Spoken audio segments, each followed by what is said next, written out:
Yes, thank you. Hey, everybody. It's glad you're still with us. And we've got a lot of points, I'm sure, that have come into your heads and ideas and thoughts and questions. So I'm asking you a question. And the question is in the chat. It says, what are your takeaways from the global expert sessions? So I would like also for our global experts, if you have takeaways that you want to share that you're thinking about from your presentation, please share them also.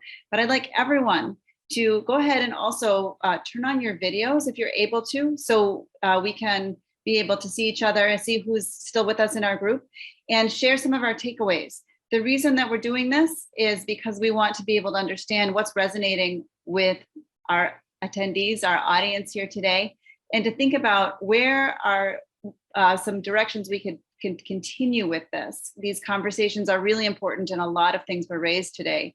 So I am looking into the chat and I will read out some of the comments that you're making.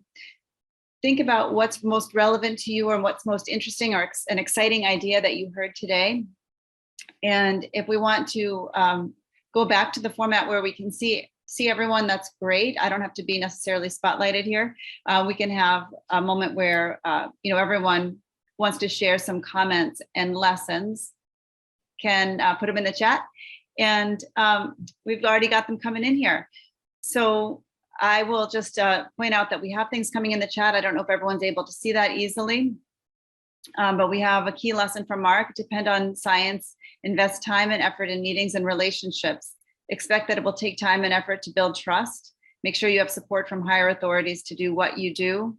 That will provide legitimacy and political cover and will heighten the chances that what you agree to will be implemented. Lessons to live by. Thank you, Mark. We've got some more comments coming in. What we're going to do as we see these coming in, the team will keep reading out a few, or I will, as we see them, and then we will think about these comments and how they can inform our discussions tomorrow. So tomorrow we will have breakout groups, and the idea there will be that we bring some of these takeaways that you're raising here. What are the pieces that are important to you, to your work? And then think about how that can help us catalyze our plans and actions on the African Great Lakes moving forward. So what we're learning here today will inform our discussions for tomorrow. So let's see what other key takeaways. I can't be the only one who is taking notes today, I'm sure. What other key takeaways do you all have? Let's see, I see here from Augusta, there should be formal cooperation between ACARE and other international organizations to share experience. Thank you. That is indeed the cooperation and collaboration is a key aspect of what ACARE does. And I appreciate that, the underscoring of that. We have a couple more comments here coming in. And also, I think, Mark, just so you're aware, we've got some questions still for you coming in. So if you can answer those in the chat, particularly I see one from Howard Stein coming in. Thank you, Howard, for the question. Great. Okay. I'm just answering it now, unless you want me to answer it over the airwaves here. Go ahead and put it in the chat. Okay. And we'll focus on calling out a few people's takeaways here. Although I do think I would like to hear from some of our other colleagues on the African Great Lakes how much hatcheries a thing on the African Great Lakes, because that is a bit interesting. Since aquaculture has been mentioned so much, but hatcheries as a form of restocking the lakes, in terms of biology and ecology, I don't know what how feasible that is. So feel free to answer that question that Ted just brought up in the chat. If anyone's got anything they want to share in terms of hatcheries and insights into that aspect. So, okay. I think John Wallachia is online, and he's one of the culture scientists we have at Neferi. You could maybe chip in on that. Angela, I think that was your voice I just heard. Yeah, can you hear me? Yes. Yeah, I mentioned that we have John on online, John Warakila, who is one of our key aquaculture scientists at Nefri. I think he would have an idea if we do have hatcheries. I've not heard of that, but he would have an idea. Yeah, John, I see John has unmuted. John, any comment on that, on hatcheries specifically?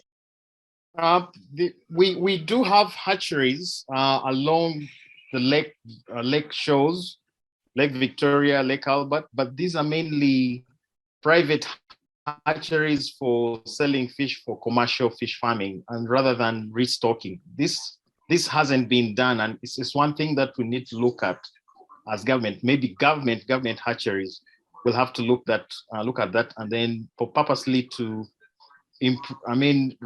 restore the biodiversity along these lake shores.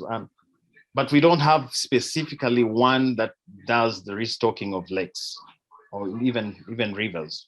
But it's one thing that we need to look at as scientists and also even the private sector as well. Yeah, but they're available, and they have the capacity to produce, but they have to work. It's now upon the government hatcheries to rethink in that direction.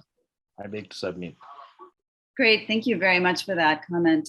I'm just going to read out a couple more comments from the group that we have being submitted here.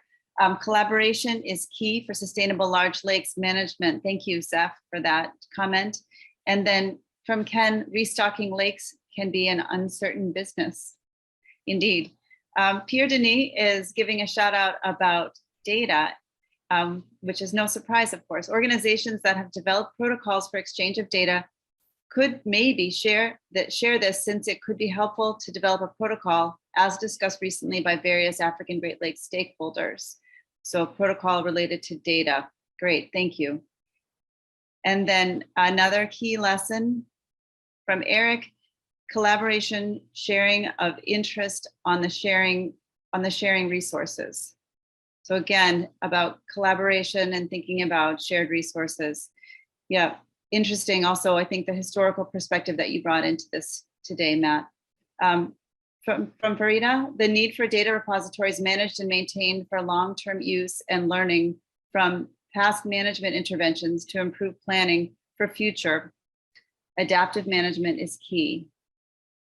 Thank you. And then from Dimple, we hear really interesting to see legitimacy highlighted for both research and for management, including through political processes, as well as through community and local level partnerships.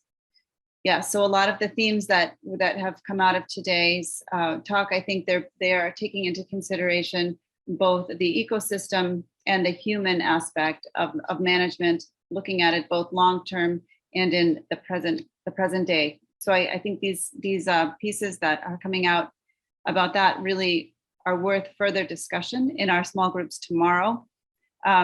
Joyce is weighing in a slight shift back to our other topic to talk about hatcheries, saying hatcheries are privately owned. We have 4 government hatcheries, and currently we are stocking only minor lakes, as we believe restocking big lakes is not sustainable. What is required is sustainable management and protection of FBAs. And I don't know what FBAs are, but Joyce, maybe you can let us know in another comment. And then Cecilia, thank you for this. More on the same topic, cages could also be a source of restocking the lakes if those caged fish manage to fertilize their eggs, as I have come across many fingerlings during feeding along the cages. Insight from on the ground, in the water. Thank you. So as you can see, we've got a lot to talk about as a group, obviously, on different levels, both from that very direct, on the ground in the water level to that more global management level. And these pieces, as we talked about yesterday, are all connected. And what we will highlight tomorrow in our breakout groups, we will be talking about the future directions. So how what we've learned today can help us learn for the future, can influence our directions and our actions moving ahead. We will, let's see, I'm just looking through here, see if we've got any more comments. We will be hanging on to these comments that are being made now so that we can bring them up again and thank you for the suggestion to make sure we keep the important messages in the chats. I see that also as a comment here. I particularly love this comment about AWIS should think nationally and regionally before going internationally. Thank you for that comment. We will take that into consideration in our discussions as we move forward. And then we've got a response from Zeph to Cecilia. Hopefully you can see this about cage culture. So on from the different levels that we are approaching these discussions, our goal tomorrow will be to tie together some of the comments that are certainly the more local level, the really important decisions that we need to be able to have information feeding in to make them, as we said, both adaptively thinking about climate change and all the future implications, and to thinking about those larger scales and the implications for those larger scales. So as we move into our closing out for today, I will turn it over to Ted to say a few more words and set us up for our conversations for tomorrow. We are really looking forward to having you all back and then some, hopefully a larger audience as well, to talk through what's going to be happening for future decisions moving ahead, what the priorities will be for our advisory groups, and how we can be working with each other collaboratively to make sure that we're able to learn and implement those learnings into actions that help us leapfrog and not reinvent wheels, not repeat mistakes, but hopefully be able to have a clear and positive direction forward and accelerate the pace of positive change in a sustainable way where possible. So with that, I will turn it over to Ted to close us out.